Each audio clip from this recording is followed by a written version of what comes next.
إذا أنت أكرمت الكريم ملكته، وإن أنت أكرمت اللئيم تمردا. فهذه الأبيات تنطبق تماماً على شخصيات متطرفة فكرياً من أسرة الحضيف، وهي لا تمثل إلا نفسها، وهم عبد الله الحضيف ومحمد الحضيف وعبد العزيز الحضيف، الذين عاشوا بين أحضان وطنهم منعمين بالأمن والأمان والاستقرار، ولكنهم رفضوا إلا أن يتمردوا بهدف زعزعة الأمن الذي حفظهم من التشرد، فقاموا بمعاداة الوطن وافتعال الأعمال التخريبية وتوجيه الرسائل الهدامة للمجتمع، فتأتي أعمالهم إشباعاً لغرائزهم التدميرية.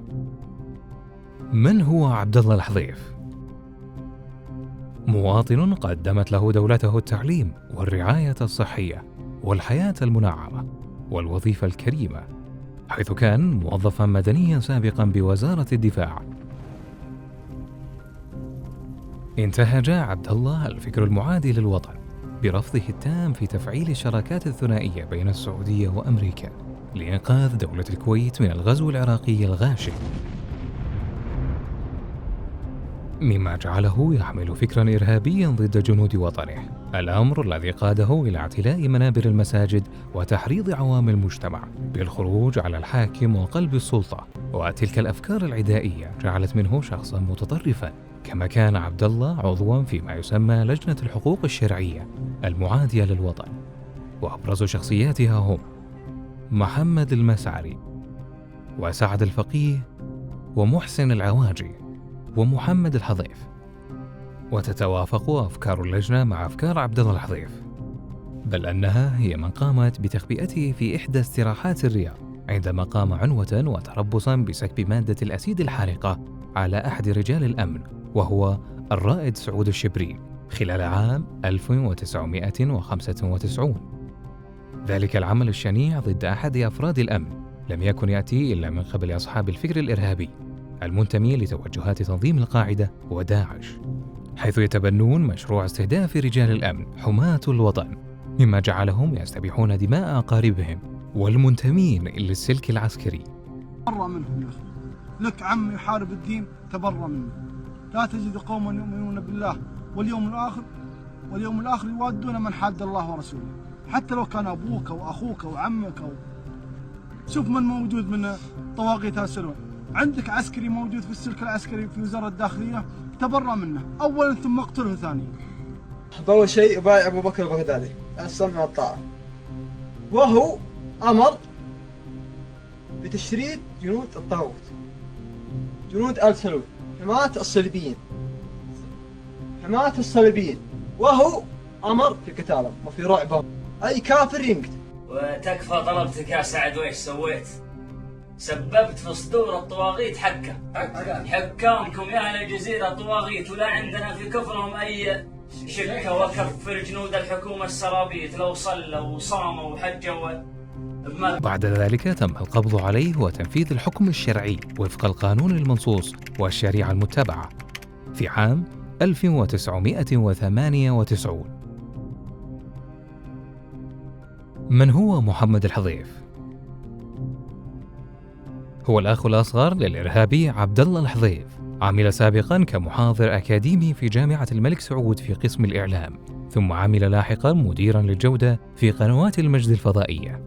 لم يختلف محمد عن أخيه كثيراً، بل أخذ على عاتقه أن يكمل مسيرته الإرهابية ونشر الأفكار المتطرفة، كما دافع عن أخيه كثيراً من خلال القنوات الفضائية التي يخرج من خلالها معارضاً للسلطات القضائية التي حكمت في قضية أخاه بعد اعتدائه المشين على رجل الأمن. دكتور محمد الحضيف السعودية، تفضل يا سيدي. السلام عليكم. وعليكم السلام.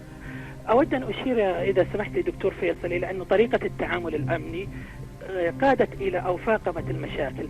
فأنا أعتبر قتل شقيق الشهيد عبد الله يرحمه كانت مشكلة المؤسسة الأمنية والأجهزة الأمنية التي ضخمت الموضوع وجعلت عبد الله قاتل وعبد الله رحمه الله لم يكن قاتل. إلا أن المتطرف محمد المسعري خلال عام 2019 اعترف في تغريدة عبر حسابه على تويتر بأن عبد الله الحضيف استهدف رجل الأمن سعود الشبرين لقتله والتخلص منه عبر سكب الأسيد عليه. لم يكن هدف محمد الحضيف الدفاع عن أخيه وحسب، بل كانت أهدافه أكبر من ذلك، وأبرزها تشويه صورة المملكة داخلياً وخارجياً، إكمالاً لمسيرة من يتعاون معهم بالخارج أمثال محمد المسعري وسعد الفقيه. واتضحت أهدافه التشويهية عندما توفت ابنته هديل الحضيف بمرض غامض في عام 2008. استغل والدها القضية في اتهام الدولة بالإهمال لحالة ابنته. بعد ذلك أنشأ مسابقة باسم ابنته بالمشاركة مع المتطرف عصام الزامل تحت رعاية إعلامية من قناة الجزيرة القطرية في إحدى استراحات الرياض، حيث تم خلالها استقطاب صغار السن من أجل تدريبهم وتوجيه أفكارهم حسب توجهاتهم التخريبية، في محاولة منه إلى الضغط على دولته وإحياء قضية ابنته لاستغلالها من جديد. عام 2018 بعد 10 أعوام من وفاة هديل، أشيعت قصة موثقة بالفيديو داخل المجتمع السعودي عن فتاة محبوسة داخل غرفة صغيرة كالسجن في بيت مهجور تدعى بهدي، حيث تعرضت للعنف الأسري الشديد من قبل أسرتها. وبمجرد العودة لأفكار محمد الحضيف ودفاعه عن أخيه الإرهابي عبد الله الحضيف، بالإضافة إلى استغلاله لقضية ابنته في عام 2008 ضد دولته، فهذا الأمر يقودنا للشكوك بأن محمد الحضيف هو من يقف خلف قصة الفتاة المسجونة في البيت المهجور، كما عرف عنه بدعم جماعة الإخوان المسلمين والوقوف معهم، بالإضافة إلى تمجيده لدولة تركيا والمطالبة الدائمة إلى دعم منتجاتها وإخلاصه المبالغ به لأردوغان. من هو عبد العزيز الحضيف؟ هو على قرابة من عائلة عبد الله ومحمد الحضيف. عرف عنه عدم احترامه للقيم والأنظمة والقوانين، بالإضافة إلى تورطه في قضايا أخلاقية مع قاصرين في السعودية، وأكد ذلك بعد هروبه إلى كندا ليستقر بها ويمارس نشاطاته المخالفة للفطرة. وبمجرد وصوله إلى كندا امتهن بيع الحشيش على صغار السن. الصار اللي ساكنين معاي جو سألوني مرة، قالوا الزبدة يا أخي، هم عشان عمري اسمع 21، فالمحلات حقت الويد ما تعطي أحد أقل، فقالوا تكفى راح جيب لنا ما أدري وش كذا، وإن نبي طبعا ما قاعد كل شوي قد رايح، فجبت لهم مرة الأولى يعني ضبطتهم. ثم أصبح سمسارا لدى أحد المروجين للحشيش. أنا بعدين قلت ترى صاحبنا، قلت أنا أسألوه، قلت لا تقولون إني أنا قلت أنت سألوه وشوفوا. المهم زبط وضع ربعنا، أنا ما دريت يوم عطاهم، جيت بعدين اللي وروني قالوا الزبدة هذا عطانا ما أدري وش،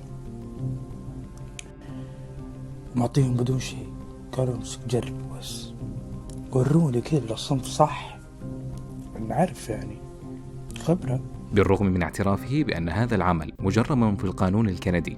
طبعا أنتم لازم تعرفون شغلة، أن مسموح في كندا لكن أنت تبيع لا، يعني المحلات هذه اللي موجودة كلها تابعة الحكومة، أصلا أعلام الحكومة عند اللوح كلها، اللوح الخارجية، المنتجات كلها على استيكرات الحكومة، تجي أنت تبيع ممنوع. كما استمرت مخالفات عبد العزيز القانونية الذي يعيش في مونتريال مقاطعة كيبك، حيث اعترف سابقا على تويتر في شهر مارس من عام 2020 بأنه لا يستطيع امتلاك رخصة سير إلا بعد 3 سنوات بسبب قوانين مقاطعة كيبك التي تنص بأنه لا يسمح للاجئ الحصول على رخصة سير إلا بعد إرفاق وثائق رسمية من الجهات المرورية التي في بلد اللاجئ الأصلي. ثم تراجع عن تغريداته وحذفها حتى لا تكون عليه ممسكا من السلطات الكندية بأنه يعرف القانون ويخالفه عمدا، وهذا ما حدث في شهر ديسمبر من العام ذاته، عندما أعلن عبر الفيسبوك بأنه خالف السير بقطعه للإشارات متسائلا عن كيفية تسديد المخالفات المرورية. وهذا الأمر يؤكد بأن عبد العزيز الحضيف حصل على الرخصة بطريقة غير نظامية، معرضا الشعب الكندي للخطر. وتلك العادات السيئة التي اتصف بها جعلت منه شخصا غير مرغوب به في كندا بسبب السوابق القانونية التي تجاوزها طيشا ولهوا. تلك السوابق استغلها عمر عبد العزيز وجعل من الحضيف موظفا لديه وأداة يتلاعب بها بين يديه، بعد علمه بأنه لا يمكن للحضيف أن يتوظف في كندا بسبب سوابقه القانونية، حيث استخدمه في توزيع المال على المتابعين من الدول العربية وأبرزهم اليمن وسوريا وقطاع غزة، بهدف إدارتهم لمهاجمة السعودية من خلال مواقع التواصل الاجتماعي. بالإضافة إلى تواصله مع صغار السن في الداخل السعودي للعمل معه، وذلك بإغرائهم ببطائق الأيتونز لسحب معلوماتهم الشخصية عبر الرقم التسلسلي للبطاقة، وبعد ذلك يأمرهم بالشراء عبر البطاقة من مواقع سعودية مع إضافة عناوينهم السعودية، ثم يقوم بابتزازهم وإجبارهم على التغريد وفق توجهاته المعادية للوطن.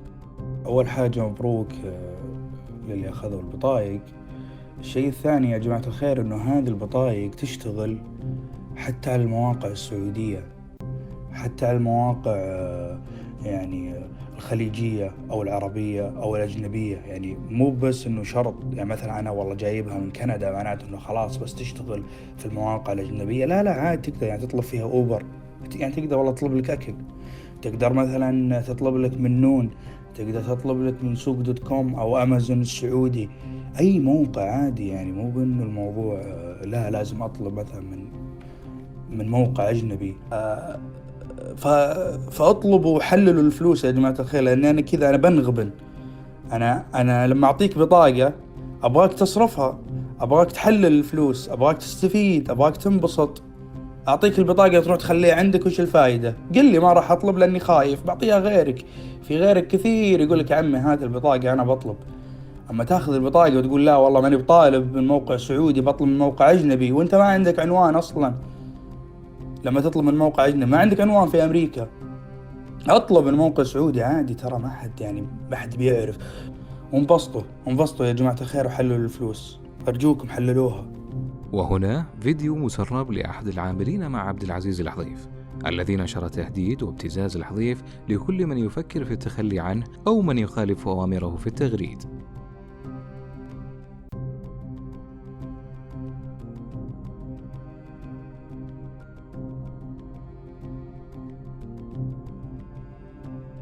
وانتهج عبد العزيز الحضيف حاليا النهج المتطرف عبر دعمه للشخصيات المتطرفة فكريا في الداخل السعودي أمثال سلمان العودة وعبد العزيز الطريفي. في الختام منهر توجهات عبد الله الحضيف ومحمد الحضيف وعبد العزيز الحضيف، يكتشف التشابه الذي بينهم وصلة القرابة التي تجمعهم ومعاداتهم الدائمة للوطن والتعاون مع جهات خارجية معادية للداخل السعودي، وهذا الأمر لا يستغرب على من اتصف بأوصاف الدناءة واللئامة.